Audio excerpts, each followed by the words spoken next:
Testing, there we go. Good morning, everyone, and thank you for coming. We have a very exciting program to offer you to open our day today. I do want to take note that this is National Healthcare Awareness Day. And this is a special day for us because this is the day when Americans all over the country are reminded to think about their long-term decision-making regarding end-of-life care. So we welcome you today. We ask that you pay attention as well as you can. There'll be time for questions after the presentation. And you'll notice here we have disclosures actually to present to you with each of our sessions.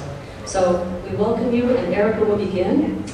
She'll be talking about taking a look at the moral principles that undergird all of Catholic teaching in end-of-life care. So thank you.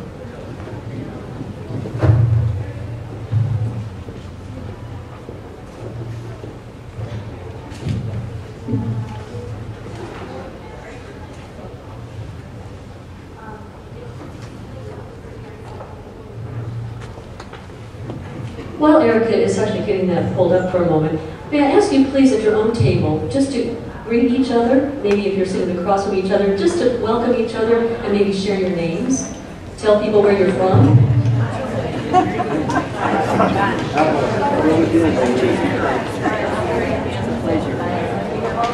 Yeah, we were just talking about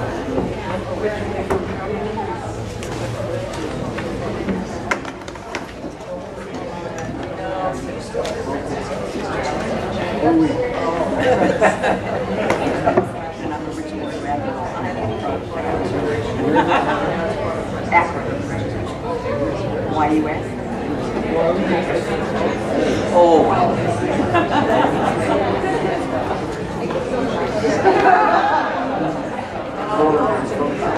No, that's perfect. At the visitor parking on Wood Street. South Shafir by a block. Yeah, he did.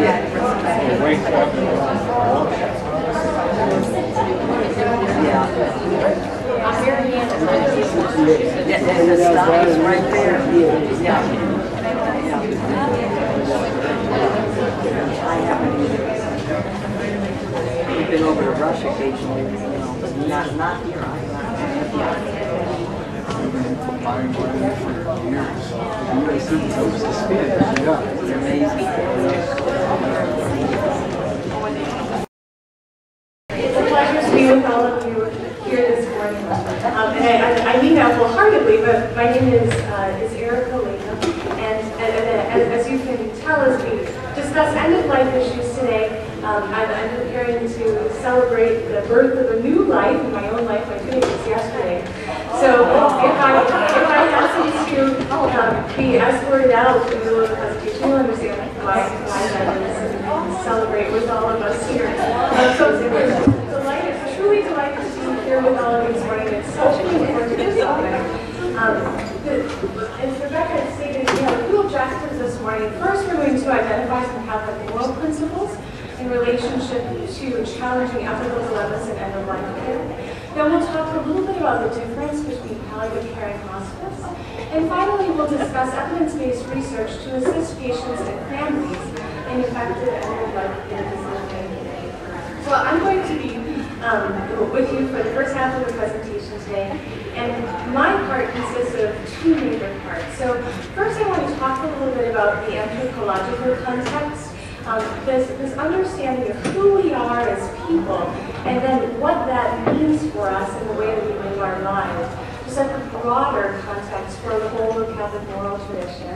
And then secondly, we'll talk a little bit about how exactly that is lived out when it comes to end-of-life for adults and care in the cities of health. So I'd like to begin by asking what we might consider to be some of the most fundamental questions that we can ask as human beings. Why am I here? Where am I going? And how do I get there? So not just why am I here today on April 16th at UIC, having had to contend with all that traffic going on here, but ultimately, why do I even exist? How is it that I am here in the first place? And then secondly, where am I going? Ultimately, what am I destined for? What is the purpose of my life? And then finally, how do I get there? How do I achieve that purpose for which I was made? How do I reach my destiny? Our tradition as Catholics tells us that in some way the answer to every one of these questions is love. So why am I here? Why do I even exist as a person? I recognize I didn't call myself into being. I didn't say exist and then I existed, but rather I received my life as a gift. And as such, I have a certain sense of stewardship over my life. I don't have absolute dominion over it. I received it, and I have a responsibility to make it a gift to others as well. In our Catholic moral tradition, we understand that, in this understanding that our lives are a gift, that God didn't need to create us. He's needless in a way. Our lives are contingent. He didn't have to make us, but He chose to. Why? We understand that God chose to create us out of nothing, freely, because He is love, and that's what love does. Love longs to give of itself to others. It's life-giving in that sense. So our understanding is one that sees the whole of human life as a gift, that we've been loved into being. We exist in a way because we are loved. Secondly, where am I going? Ultimately, what am I destined for? What is the purpose of my life? 2 Peter 1:4 tells us that we are called to become partakers in the divine nature, which should prompt us to ask, well, what exactly is the divine nature like, if that's what I'm called to become a partaker in? St. Augustine, one of the earliest fathers of the church, in reflecting on the essence of God, spoke of God as a relationship of persons, as a trinity, as three persons in one God. As theologians have reflected on Augustine's early work, they talked about the inner life of God as a communion of persons. Or John Paul II would even say a family of persons, a pure relationship. It's a relationship of persons in which each person gives of itself to the others, where the Father pours out everything that He is into the person of the Son. The Son in turn makes a gift of Himself back to the Father. And that exchange of love between the Father and the Son, that we understand, is the person of the Holy Spirit. The person that John Paul II at times would call the person love, because it is that exchange of love between the Father and the Son. It's a relationship of radical self-giving love. This is ultimately what we're called to become partakers in. A life of radical self-giving love, where nothing is held back and everything is given. When we talk about eternal life, this is what we're talking about. We're talking about getting caught up into that relationship of love, which is the very inner life of God. Our Pope Emeritus, Pope Benedict, in one of his very earliest writings as Pope, a document called Spe Salvi, on Christian hope, talks about a very human reality that many of us face when it comes to reflecting on eternal life. For many of us, as we think about the prospect of eternal life, it might even instill some fear in us, where we think, geez, that seems long. I'm not really sure that I want that. He points out that eternal life, as we understand it as Catholics, is not so much an unending succession of days on a calendar. It's not just a calendar that doesn't end. But rather, he says, it will be something more of a supreme moment of satisfaction. A moment in which time, the before and after, no longer exists. It will be something like plunging oneself into an ocean of infinite love. Now, I don't know about you, but that sounds pretty good to me, plunging myself into an ocean of infinite love. We talk about eternal life. We talk about what it is that we're destined for, what it is that we're called to. This is the hope that we have, that ultimately our lives are destined towards sharing the inner life of God, a life of radical self-giving love, a life of getting caught up into the very inner life of God Himself. And then finally, how do I get there? How do I achieve, for lack of a better word, this purpose for which I was made? First and foremost, we understand that we can get there through what Jesus did on the cross and through His glorious redemption. And then second of all, through our response to it, by responding in faith, by imitating our Lord, and by loving our neighbors as ourselves, however it is if that might play out for our own circumstances in life. Christ's redemption and saving grace embrace the whole person, especially in his or her illness, suffering, and death. It shapes the way that we approach death. This should distinguish a particularly Catholic approach to end-of-life care. This image of St. Jerome, which was painted by Caravaggio, depicts, I think, in a certain way, a particularly Christian way, that we can approach death. As St. Jerome carries out his day-to-day work, in this case he's writing, we presume, the Vulgate, he's writing with a particular vigilance, with a certain eye towards the end. As you see on his death here, the skull, a memento mori, a sign that his life will ultimately come to an end, and that he needs to be vigilant about that. And at the same time, he seems to be writing with a tremendous amount of peace, with a certain confidence that comes with faith in our Lord's saving grace and abundant mercy. So as we reflect on the three fundamental questions, we see that in a certain way our tradition instructs us that all of these questions in some way are answered by love. Why am I here? I'm here because I'm loved into being. I'm simply breathing right now because God's chosen to create me with the cooperation of my parents, of course. And he sustains me in life. Where am I going? Ultimately, what am I destined for? I'm destined to share in God's own life, which is a life of radical self-giving love. And how do I get there? I get there by allowing God to love me, and in turn, by making of myself a gift to God and a gift to others. But this answer prompts another question, and that is, to what extent are we morally obliged to prolong our earthly lives? On the one hand, we recognize that our lives are a gift, they're a great gift.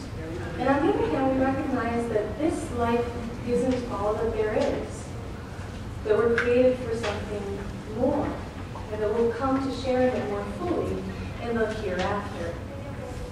The question about the extent to which we are morally obliged to prolong our earthly lives is one that has been reflected upon for centuries now in our tradition. It was about the 1500s, the 16th century, where we began to see some of the first writings from the perspective of Catholic politics on this topic. It probably wasn't the case that nobody thought about it beforehand, but to a large extent, people's decisions were determined by circumstances. There really were only so many resources to go around, and medicine was not nearly as advanced as it is today. But in the 16th century, as medicine began to become much more developed as a field, and more opportunities existed to prolong life, the considerations became greater. Some of the earliest theologians to reflect on this question were the Dominican friars of Salamanca, Spain. Francisco de Vitoria was one of the leaders in that group. You might recognize him if you're a lawyer. I know that there are some lawyers in the group today. I've seen some of you. Francisco de Vitoria is also known as the father of international law. Francisco de Vitoria put forth a number of ethical principles, moral principles, that are still operative in our tradition today. He recognized that human life is a great gift from God, it's a great good, but it's not an absolute good, or the ultimate good. He pointed out that man is not the master of life, but should use all fitting means possible to prolong life.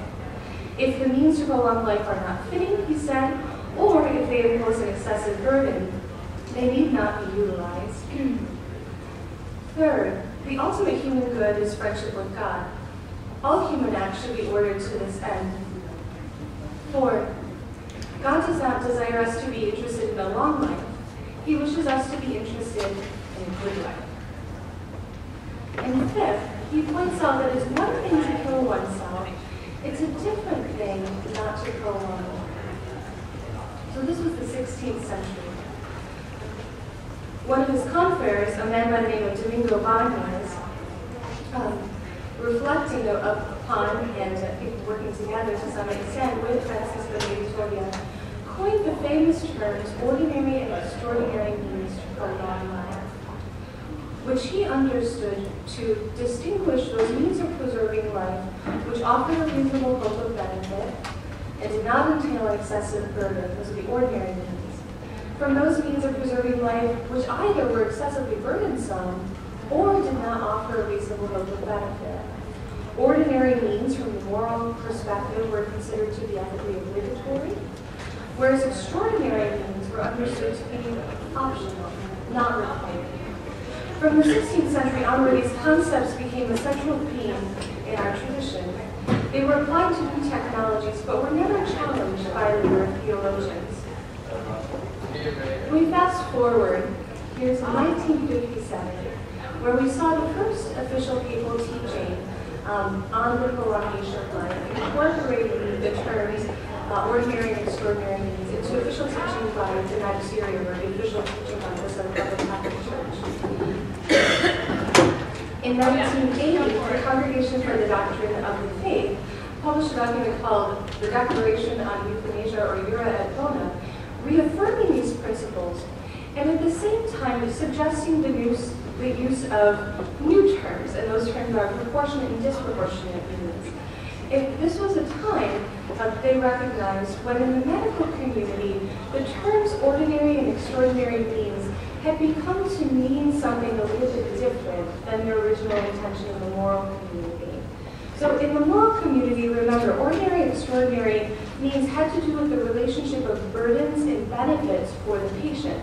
Something was ordinary when it wasn't too burdensome and it offered a reasonable hope of benefit, and it was considered something that should be used. Something was extraordinary if it was too burdensome, or if it didn't offer a reasonable hope of benefit, and it was not necessary to be used. In the medical community at that point in time, there were some who were using the term ordinary means to describe means that were just routine, that people tended to use frequently.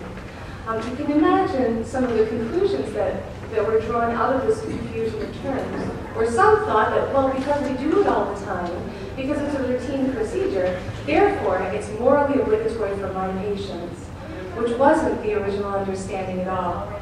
So the Congregation for the Doctrine of the Faith proposed that perhaps we use the terms proportionate and disproportionate means, rather than ordinary and extraordinary in conjunction with, just to make sure that we're very clear that it's really about the burdens and the benefits of the patient, and not just about how frequently a physician might be performing a certain procedure. In 1995, Pope John Paul II wrote an encyclical letter on the Gospel of Life called Evangelium Vitae. In this document, he continued to reaffirm the 500-year tradition. He also distinguished euthanasia from decisions to forego aggressive medical treatment, pointing out that from a moral perspective, these are two different things. Here within the United States, our United States Conference of Catholic Bishops has continued to reiterate the tradition through various incarnations of the document, the Ethical and Religious Directives for Catholic Healthcare Services. This is a document that is to be adopted as policy in all Catholic healthcare institutions here within the United States. And we see in this document a reiteration yet again of the use of the understanding of ordinary and extraordinary needs. The USCCB defines them as such. A person has a moral obligation to use ordinary or proportionate means of preserving their life. Proportionate means are those that, in the judgment of the patient, offer a reasonable hope of benefit and do not entail an excessive burden or impose an excessive expense on the family or the community. Whereas disproportionate means are those that they describe it as this: a person may forego extraordinary or disproportionate means of preserving life. Disproportionate means are those that, in the patient's judgment, do not offer a reasonable hope of benefit or entail an excessive burden or impose an excessive expense on the family or the community. You see here that I've emphasized this phrase that in the patient's judgment. To be sure, a patient's judgment has to be informed, and that's part of our responsibility as Catholic healthcare providers. But at the end of the day, the determination of whether something is considered ethically proportionate or disproportionate is something that is judged from the perspective of the acting person, in this case from the patient. So we've talked a little bit about our responsibilities as patients, as receivers of healthcare towards preserving our own lives. Now I'd about some of our responsibilities as healthcare providers towards those individuals who have been entrusted to our care.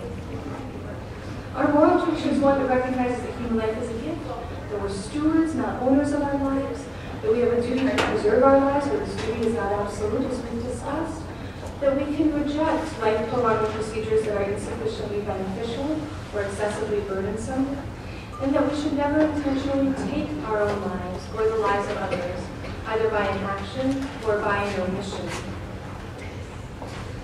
Setting all of this in context, we might say that we're enjoined to avoid two extremes. On the one extreme, direct killing, where we intentionally take the life of ourselves or another person, for example, through euthanasia or through assisted suicide. Equally important is the principle to avoid the other extreme, which is what we might call therapeutic overkill, where we just treat patients at the end stages of life when there is no realistic hope of benefit, or when something has become too burdensome for a patient. Our virtue, what we're aiming for, is the middle ground, something between direct killing, we should never do that, and therapeutic overkill, where we insist on excessively burdensome treatments at the end stages of life. Another important moral principle is that we have to care for the whole person. The whole person has to be taken into account in considering any therapeutic intervention.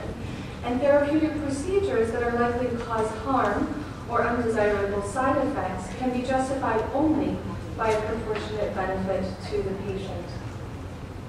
You'll note here that the citations at the bottom, they say ERDs, these come from the ethical and perspectives for Catholic healthcare services. We have a responsibility to respect informed judgment. Someone used the word autonomy. One of the ways that we do this is providing those persons who are in danger of death with information that is necessary to help them understand their condition, to help them discuss their condition with family members and care providers, to participate in their own healthcare decisions, and to prepare for death. The free and informed judgment of a decisional adult patient, of a patient who has the capacity to make their own decisions, should always be respected and normally complied with, unless for some reason it's contrary to Catholic moral tradition and it would place us in a position of compromising our own integrity if we were to comply with it. We have a responsibility to manage pain. I'm just going to mention this in brief today, and Rebecca's going to talk a little bit more about those implications a little bit later. We have a responsibility to allow our patients, insofar as we can, an opportunity to prepare for death. This is one of the great services that we can provide as healthcare providers to our patients. If we know, or we have a pretty good sense that the end might be near, to give them a chance to make appropriate preparations, spiritually, physically, socially, and financially, whatever it takes. A person has a right to prepare for his or her death while fully conscious. So patients shouldn't be deprived of consciousness without a compelling reason. And for those of us who work day-to-day healthcare, we know that sometimes there is a compelling reason to deprive patients of consciousness because their situation is so uncomfortable, so painful that sedation might be in order, and they become so anxious that sedation might be in order. I think that we have to be really careful about the way that we do this, and that we are still attentive to the fact that people need an opportunity to prepare for death, and to try to give that to them if we're able to do so. It might mean sedation in certain cases, and it might mean turning sedation off in certain cases, so that patients can say goodbye at the stages of their life. Of course, always to be done on a case-by-case basis in light of one's own circumstances. Patients should be provided with spiritual support, as well as the opportunity to receive the sacraments if they're coming from Catholic tradition, in order to prepare well for death. Now, what about nutrition and hydration? Working in Catholic healthcare and receiving requests for ethics consultations, we see that this is a common request for ethics consultations. These issues are oftentimes complex and not always straightforward. So what we'd like to do is to present to you some of the principles laid out in the ethical and religious directives. We talk about how they apply in our day-to-day lives. So So in principle, our tradition teaches that nutrition and hydration should be provided. That nutrition and hydration should not be withheld or withdrawn with the intention of causing death. And at the same time, it recognizes that nutrition and hydration, in some circumstances, can be morally optional. They'd be morally optional if providing nutrition and hydration would not be expected to prolong life, so something would happen. If it would be excessively burdensome for the patient, talk about that a little bit more in a second. If it would cause significant physical discomfort, for example, resulting from complications in the use of the means employed. We know that there are some means of providing nutrition and hydration that are much more invasive than others, as we see some of the pictures up here. Pipe tube on the left versus hand feeding on the right. It would also be optional if it would offer a limited ability to prolong life, or to provide comfort in a patient who is drawing close to inevitable death from a progressive and fatal condition. So we see sort of a general presumption in favor of, and then at the same time we recognize that there are circumstances in which providing nutrition and hydration becomes morally optional and not obligatory. Sometimes we even see those circumstances where providing nutrition and hydration to patients, particularly at the end stages of life, could actually cause them harm because their bodies have stopped being able to efficiently process what is being provided to them, and even cause them more discomfort. In certain circumstances, it will be appropriate to look for less invasive means, perhaps to offer hand feeding for those younger patients rather than immediately resorting to a more invasive means of providing nutrition and hydration, so as to preserve that interpersonal relationship that you have with hand feeding in a way that you don't really get so much and go into a more invasive option. So a related question is, what exactly constitutes excessive burden? We saw that reference in the discussion about nutrition and hydration. We saw it referenced in the discussion about proportionate and disproportionate needs. The U.S. bishops have taught that something is determined to be excessively burdensome from the perspective of the patient, but how can you tell when it's reached that point? Traditionally, an intervention has been considered excessively burdensome when it is too painful, too damaging to a patient's bodily self and functioning, too psychologically repugnant to the patient, too restrictive of the patient's liberty and preferred activities, too suppressive of the patient's mental life, or too expensive. So at the beginning of our discussion of our responsibilities for their patients, we talked about the importance of caring for the whole person, of taking the whole person into account when considering any sort of therapeutic or medical intervention. The same is true when we talk about considering the burdens and benefits of particular interventions. That to be sure, the physiological aspect is an important consideration. As healthcare providers, we need to make sure that our patients are fully informed of that. And at the same time, we need to listen to our patients. We need to elicit from them what's most important to them as people. Well, part of that means respecting their interior life, their own discernment, respecting their spiritual values, being attuned to what affects them psychologically and how it affects them psychologically. Really caring for the whole person when it comes to making any sort of decision making.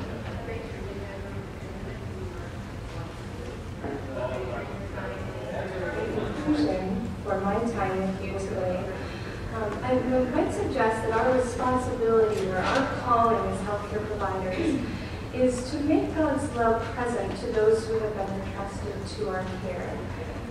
This might mean words, but more than anything, it means our actions. We do it by caring for the whole person. We do it by managing pain.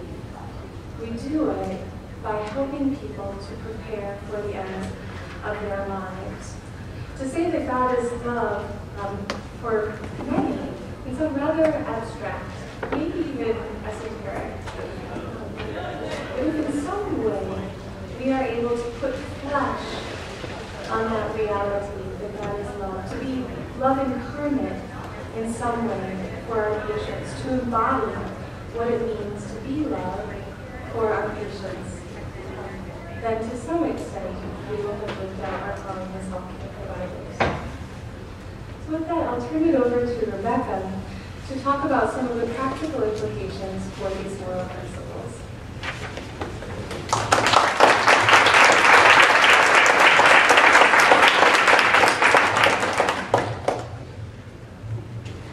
Now, does anyone need to stand up and take a little break, a little stretch?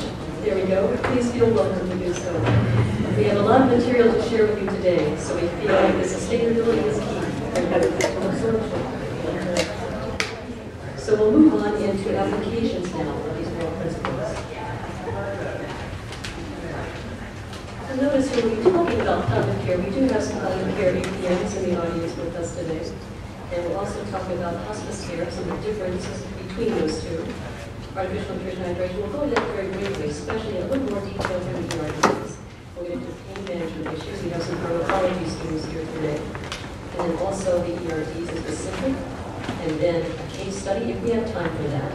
And then finally, our emergency responses. References follow. Notice here that we have life-limiting disease diagnosis. How many of you have ever experienced in your own families or with friends a life-limiting disease diagnosis? Let's see a show of hands. Okay, I'd say that's the majority of people, right? You know how devastating that is. You know that it changes everything. Obviously, it dissipates feelings of loneliness, of being overwhelmed. Everything now has changed forever. Nothing will ever be the same. That all stages of grief are activated. And we're really recognizing that the great gift that we have when they say Saunders about 5 stages of grief. So denial is one of those. Anger, bargaining, depression, even acceptance. Now notice here these are all linear and they're not really experienced that way. In other words, you can experience perhaps bargaining initially, and then you can move to depression, and then back and forth. You can just go round robin. And sometimes this takes years in process. Oftentimes, I even had a friend actually who witnessed the suicide of a very dear friend of his, and he was so depressed about it for so long that he knew that the rest of the community and the families were so depressed that he actually was a strong person in that whole experience.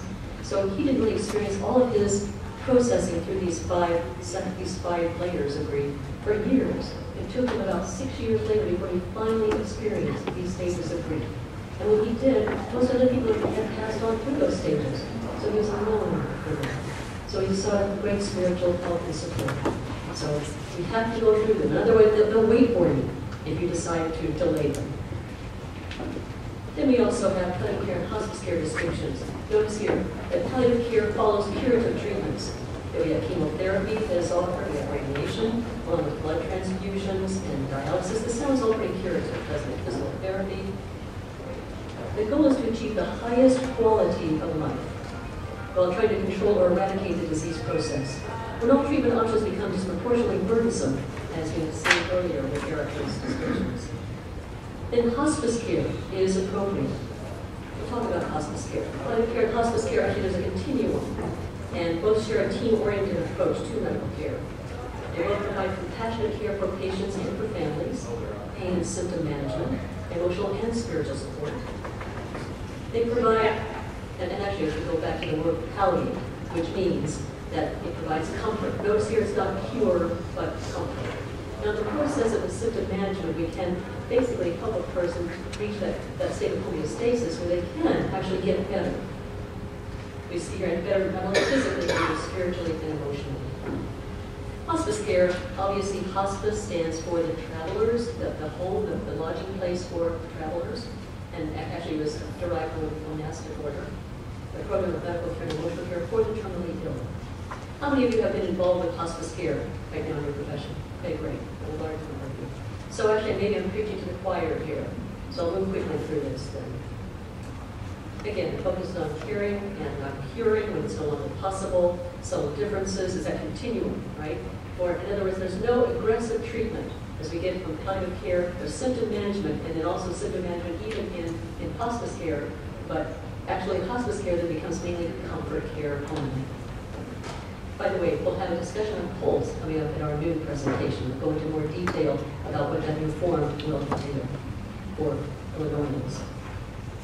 So notice here that hospice care embraces death as a natural part of life. We're so we're not only death averse, but risk averse to even thinking about death in our culture today. We tend to glamorize it, we tend to fictionalize it. How many of you have seriously ever thought about your own death? Okay, great. And I see a large majority. And I imagine because perhaps you're related to healthcare, you have done it. You've seen it so often, you figure it's maybe a good thing for you to take note of. So in that preparation, what kinds of questions were you asking? Are you thinking about who your sort of decision maker might be? Are you thinking about what your values are and how those are going to be communicated if you are no longer decisional? All these questions come into play as we consider hospice care. And notice here, again, it's provided in these various facilities, and you can see them all here. The service is provided regardless of religion, age, race, or illness. It's covered under Medicare hospice benefit programs, Medicaid, most private insurance plans, HMOs, other managed care programs. We realize then, too, that palliative care is similar to hospice care. It serves a broader population, not time-restricted like hospice care is. It can last for years, not specific therapy included if the patient's quality of life is improved. And also, it affirms life. It provides quality of life. It treats the person, as Erica has pointed out to us. It supports the family as well. So the family unit is part of that person's reality. And so whenever you treat the person, you treat the family. Whenever you treat the family, you treat the person. It helps actually meet the needs and the agendas of the families as they go through this process. Those who still want to pursue even more aggressive care may do that. However, notice that they're not covered under hospice reimbursement. And you can see here during the times 24. Goals of care, again, improving the patient's quality. And I have to tell you a story. Actually, this was on 3 West, their Lexington Brothers Medical Center. This was about a year and a half ago. And I was with a patient who was 90 years old. She was dying of end-stage cancer. Her daughter was behind her in an intercession, consulting on her thoughts about end-of-life care. And she was telling me all about the fact that she loved cherry cokes. She said that she was a very strong Catholic. She used to let go dancing so much with her husband. Her husband passed on years ago. And she was very much in the family with all the grandchildren and all. And I looked and I said, after we talked for about, I'd say an hour and a half at least. And finally, I looked at her and I said, Gloria, I said, have you ever thought about what a good death for you is like? If you could imagine what the best death for you would be. Have you ever thought about that? She looked at me square in the eyes and she said, nobody's ever asked me that. And I could see her daughter was sitting behind her and there were tears rolling down her daughter's face. And she was recognizing that this is the process. She was so grateful. She says, thank you for asking. She said, I'm so grateful we can have this conversation. She said, I've been wanting to have it. I've been wanting to explore that. I said, well, Gloria, what are your values? Then we had another about hours of sharing about what her values are, what she would like to have as the best and possible for her. Finally, she agreed to hospice. Interestingly enough, though, the next day, her daughter being the POA reversed that decision. So then we were right back to square one again, and actually we had further conversation. Finally, the daughter agreed to allow her to become a hospice patient, and she lived another week in hospice. So we tried to make her end-of-life wishes really come true, bring integrity to that process. We did that, and we were very grateful for that. But again, the family all the time is not ready to let go of her life. So again, you're treating the family as you treat the patient. And it takes a lot of time. A lot of times they'll hear, well, can't you do a palliative care consult in maybe half an hour? You know, sometimes hospice consults will take that. And actually, you notice what I just told you, even that process I just described, it took an hour and a half the first time, another hour afterwards, just to get her to even think about hospice. Right? I mean, it's a process. So being able to journey with patients and families in this process is key. This was talking about the era of bringing flesh into that kind of service and bringing the Spirit of Christ and Christ's giving love right there in the patient's room, in the patient's heart and soul. So we'll move on from kind of hospice care to see some of those distinctions. And notice here that the goal of the care team is to cure, not to cure the illness, but provide quality of life, and the patient and family decide what they want. And so this is actually a quote. This is Dr. John F. Scott. He's the director of regional palliative care services in Ottawa. He says, palliative care enables a person to live as fully as possible until they die. It is the affirmation of life, not the choosing of death. Palliative care has demonstrated to the world that the pain and other symptoms of advanced disease can be relieved. We'll get now to attitudes about pain relief. This is quite controversial. We see many physicians today who are very hesitant about providing the true, and I would say adequate comfort measures for patients in their pain. We see here that there's a fear of legal liability that can inhibit adequate pain treatment, and not only from doctors' perspectives. I've even seen on the nursing staff similar types of issues. They're very, very hesitant. They don't want to create addicts. They don't want to be morally responsible for that. And notice how that this reaction is likely that it could or would possibly shorten life. They don't want to be responsible for that morally, so they just back off. There is a way to actually titrate the pain management so that it is very, very well timed, and it is very morally, as we looked at before with Eric's presentation, very morally acceptable. It's about the art. Obviously, it takes good communication. That's another key factor in this whole discussion. The attitudes are that there are no cases in which legal liability must be imposed for the provision of, quote, reasonably necessary pain relief treatment. And these attitudes actually have been addressed through the President's Commission for the Study of Ethical Problems in Medicine in the U.S., also the Law Reform Commission of Canada, and even the House of Lords in England. So we have international perspectives on this.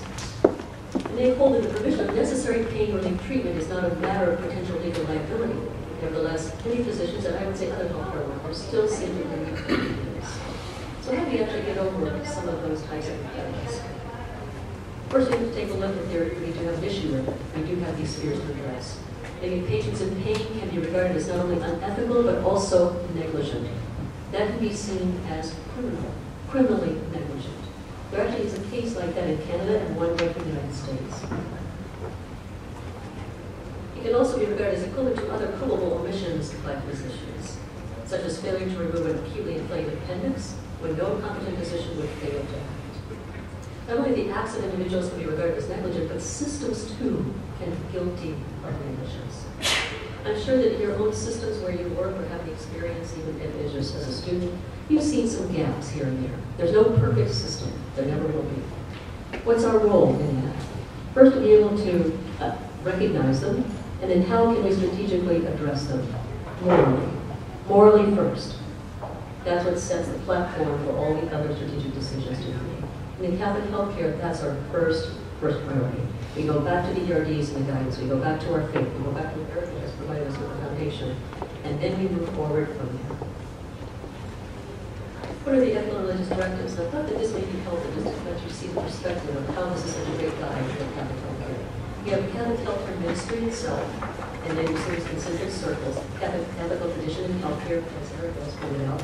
And then finally we get it boiled down to these directives. There are 72 directives, and many of you, I don't know if all of you have actually experienced them in Catholic healthcare, but many of you have seen some of the basic, let's say, human principles that are attended to and explained, and actually, I would say, fully discussed, to the point of moral compliance in the ERDs. In other words, it's based on human natural law, and it's also based on human values, which are designed by God. These are the parts. Let's just give you an example. There are 5 parts to the ethical and religious directives for Catholic healthcare services. Notice here, parts 1 is social responsibility, part 2 pastoral responsibility, part 3 professional patient relationship. And by the way, that's in the news a lot today. We see a lot of interest. Now, I'll give you an example. There is this is out of the Chicago Tribune this Sunday. I have to find it. I'm sorry, this is the Wall Street Journal. This is the Tribune. Get closer to the microphone. You're fading away. Oh, I'm so sorry. Is it better?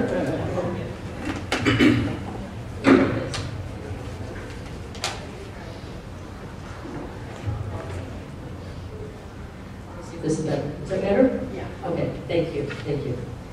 This actually was in the Wall Street Journal last week, and they were talking about this article. This whole section is on patient-physician relationships, and I was just very grateful that this actually appeared in the Wall Street Journal, because obviously it's an issue that a lot more Americans are talking about today, and especially this professional-patient relationship. What they're doing actually in Emory University and the University of Missouri is taking a look at how we train physicians today to be good communicators. Right now, their HCAP scores are very low, oftentimes, in this regard.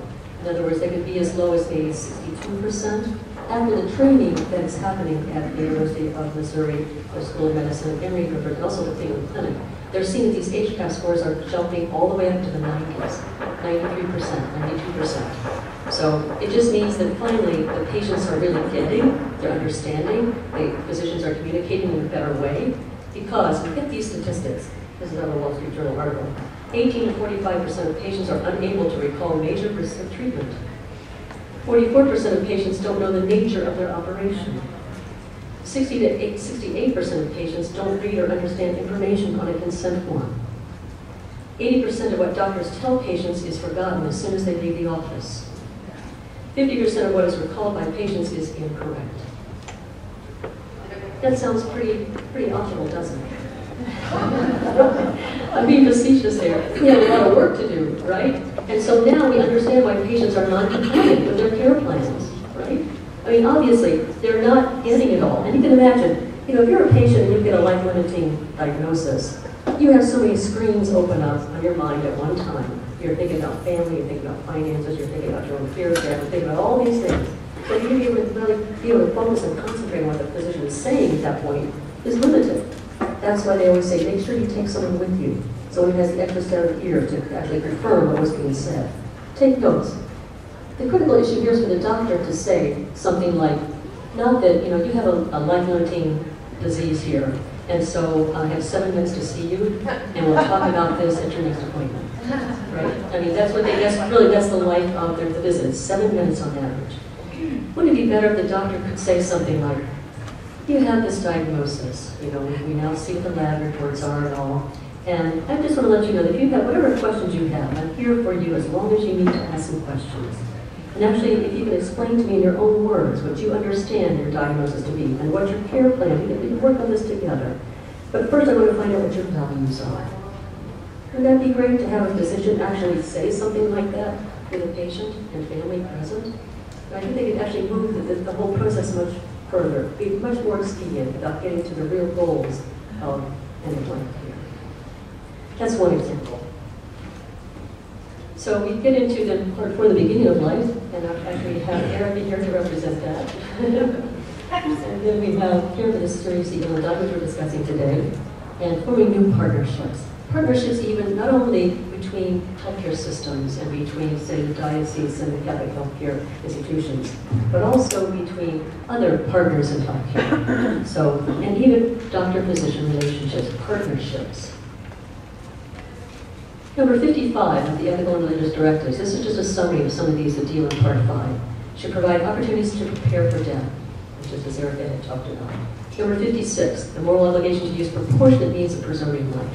Number 57, no moral obligation to employ disproportionate or too burdensome treatments.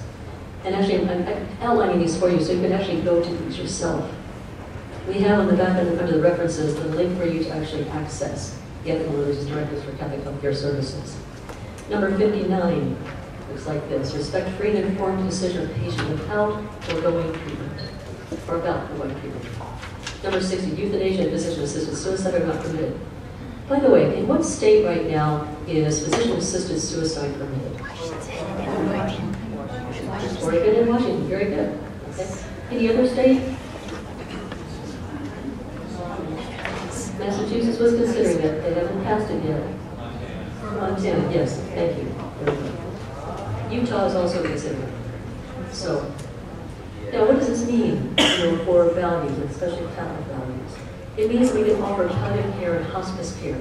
In other words, we can actually journey with the patient so patients don't feel compelled to choose that option.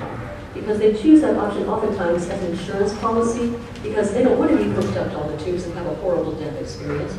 And as a matter of fact, there's another article, and this one was out of Chicago Tribune this Sunday, and this is by a woman, a reporter who talks about Dr. Angelo Melendez is an internist and researcher at Harvard Medical School and Massachusetts General Hospital. And he is the co-founder of the nonprofit foundation, Advanced Care Planning Decision. And what he's done is actually put together 25 videos about end-of-life care options so that patients could actually see these videos with their provider, with the physician, about procedures like CPR, breathing machines, blood transfusions, and bronchoscopies. So in other words, let them see what their choices might result in. What are the consequences of your choices? Is it really an informed choice? If you actually saw these videos with your patient, they might not choose that option. They might not choose that treatment because they might think that's too burdensome. So really, when we define informed consent of a patient, we don't allow them full informed consent. Let them see what the consequences might be for them. In other words, it might not be the case for every patient, but maybe for that patient, it would be under those circumstances in which they're dealing. So I really felt that this was a great opportunity for us to explore different mediums by which we can help inform our patients. It's a great example. And as a matter of fact, it is noted by Dr. Melendez that here he says that 95% of the patients would recommend this to other patients. 97% of them felt very comfortable with the videos. So again, it's not fear-mongering, it's informing them. Number 61, appropriateness of good pain management, even where death may be indirectly hastened to the use of analgesics. 62 through 66, and these encourage appropriate use of tissue and organ donation even after death. How many of you are actually organ donors right now? Okay, that's good. Great. For those of you who aren't, highly encourage it. You can do this and have it put right there on your license. It's something where, and I had to share this with you when I was in Canada. I found out that in Canada, 68 people per 1 million actually donate organs. In the United States, it's 14. 68 in Canada, and Canada has, they have 34 million people. We have 13 million people. So you can see the differences there. But again, the numbers are striking. And it doesn't take that much, to be able to help another life after you don't need that organ anymore. And that's the other thing I keep kidding my husband, and he says, "Why do you eat so healthy?" I said, "Well, I want to be able to donate organs someday." So that's a good excuse. And so he looks at me like, "You're thinking I'm going to do that too, right?" Now we get into pain management, and we do have the pharmacology students here, so I do have to actually go into these in a little bit more detail. Number 27, number 32, 33, and 61. And it looks like this. Free and informed consent, here we go, requires that the person or the person's surrogate receive all reasonable information about the essential nature of the proposed treatment and its benefits, and the risks, the side effects, the consequences, the cost, any reasonable and morally legitimate alternatives, including no treatment at all. And notice here, there is a physician right here in Illinois, Southern Illinois, and he actually will tell patients what the costs of the treatments are. He made it a point, and he learned what the costs of all these treatments are because he felt it was his duty, moral duty, to inform them about their choices, not only for their financial well-being, but also for the system. Realize that our system right now is sinking, that it is unsustainable, that we have a $2.8 trillion healthcare system today, and it will not last. It cannot last. So how we go about making sure that we get outpatient services in the communities, we make it a community-based type of care, community health workers will be more in need, all kinds of different strategies that we can use to make this happen, to keep that boat afloat. But right now, this position, I have such great respect for it because he actually knew the costs of every treatment and every single medication he ordered. I thought that was a great way to begin those conversations. Let people understand these are the costs, not only to you physically, but also financially. Look how that impacts your entire community and our nation. Number 33, the well-being of the whole person must be taken into account. Now, obviously, as Erica pointed out earlier with us, in deciding about any therapeutic intervention or any use of technology.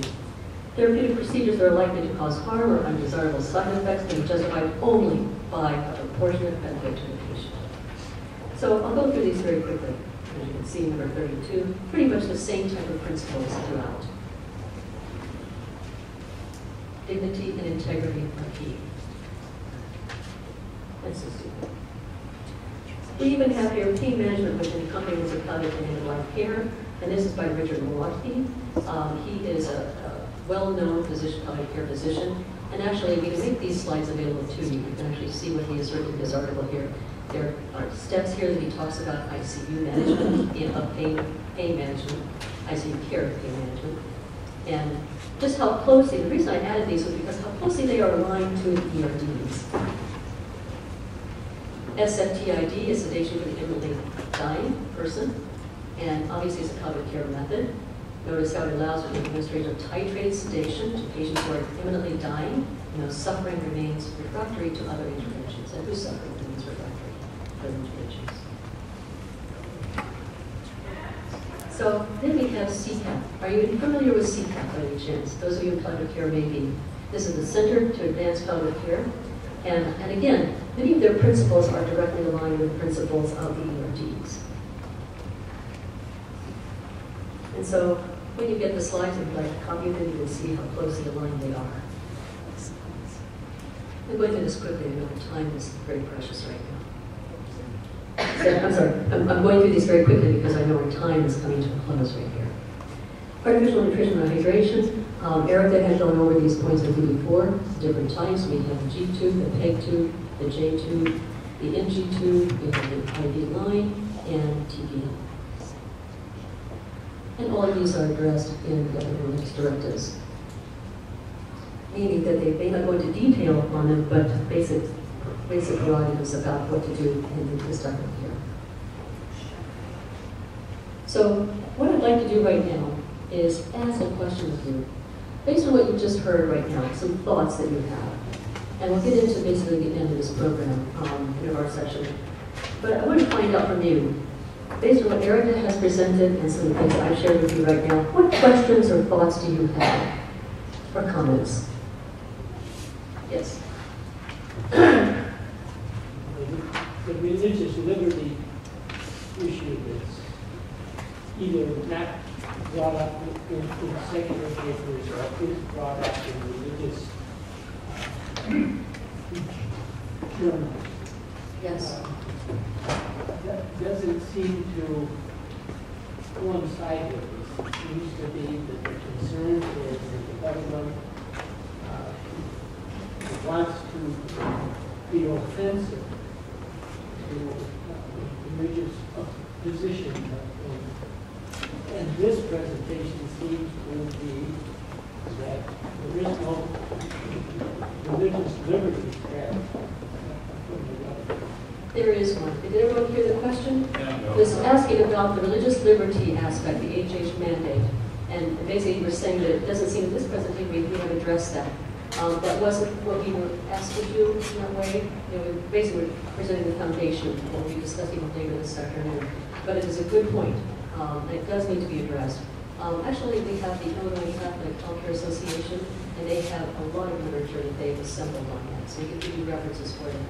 But you're right. It does seem like the government has been at this antithetical stance about religious liberty, about respecting it, about what desires are based on our principles that we hold for healthcare. So it is a challenge. And right now, actually, the last reading of the bill, the final, there was an open forum for people to make comment. And actually, I believe it's on August 8th will be the final decision from the government. But I think it was April the 9th, I think, was the last day that we could have comments from institutions or individuals. Yes. I have 3 comments. Yes. Whenever since I first heard of palliative care, I have a disconnect because to me, if you say good medical care, that's not palliative care. You're so right. You are so right. And everybody hears that Just question. know. Palliative care.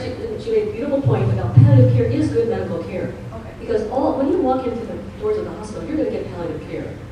Whether it's end-of-life care, palliative care, or whether it's because you just broke your arm. You're going to get palliative care. Yes. Secondly, I've been looking for advanced graduate programs, advanced nursing degrees in hospice and palliative care. There really aren't very many. And when you talk about a physician sitting down and saying, I'm going to answer all your questions and want to hear from you what you think your disease is, to me lovely if the physician could do it, but how about a nurse? Yes, absolutely. And that's what APMs are doing. The question was all about, are there graduate programs for palliative care nursing, APMs? And recognizing too that there are, yes, even spiritual, spiritual care. Absolutely. There are means by which you can have palliative care. We have actually APNs in palliative care. APNs in palliative care that are hospice and palliative care trained. They're board certified. We have actually 3 of them in our hospital, and then we're looking for a physician, and then also we'll have social worker and chaplain training in that area. And to that, I also actually might add that somebody just volunteered over here. If you want to talk to her, this is Mary Spiller. She's our advanced practice nurse in palliative care. She works for President's Resurrection Medical Center, and she's willing to talk to you. She mouthed to me if I understood her correctly. And I'll ask those questions. Yes. Something else that I might add to your first comment, just that question. Well, isn't palliative care just good medicine? I think we would both say, yeah. There's in the field of palliative care, there's a distinction between primary palliative care and secondary palliative care. So primary palliative care is understood to be something that any healthcare provider who is well trained should be able to provide. There's a certain basic level of pain management that every healthcare provider should be able to provide. There's a certain degree of competency in having goals of care discussions that everybody should be able to have. But just as is the case with a general practitioner, that there are cases that seem to require a specialist.